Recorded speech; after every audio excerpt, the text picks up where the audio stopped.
या ठिकाणी होत असते। हिंदू हृदय सम्राट बाळासाहेब ठाकरे यांच्या आदेशाने गुरुवर्य धर्मवीर आनंद दिघे साहेबांनी ही मलंगड यात्रा सुरू केली आणि ती अखंडितपणे आजही सुरू आहे। आणि म्हणून हजारो लाखो भाविक भक्त राज्यभरातून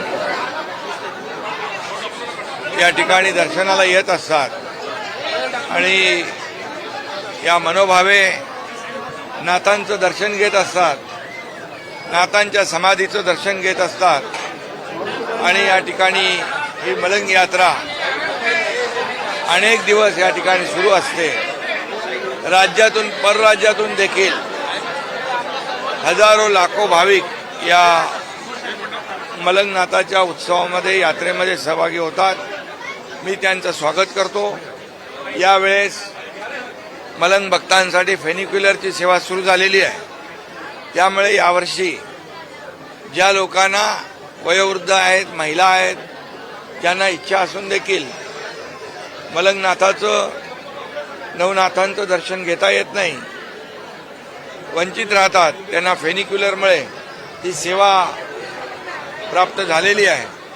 आणि म्हणून सगळेच जण पायथ्याशी आलेले मलंग भक्त या ठिकाणी या मलंग मुक्तीच्या यात्रेमध्ये सहभागी होत आहेत। याचा आनंद आहे आणि सगळ्यांना दर्शन घेता येतं याचाही आनंद आहे। धर्मवीर आनंद दिघे साहेबांनी सुरू केलेला हा जो काही अखंड मलंग मुक्तीचा जो काही यात्रेचा सोहळा आहे, हा अविरतपणे अखंडपणे सुरू ठेवण्याचं काम या ठिकाणी मलंग भक्तांनी सुरू ठेवलेलं आहे। मी त्यांना शुभेच्छा देतो।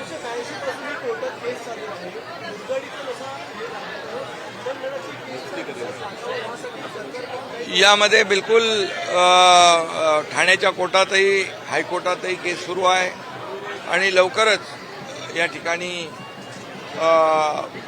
मलंग भक्तांची इच्छा या ठिकाणी न्यायदेवता पूर्ण करेल।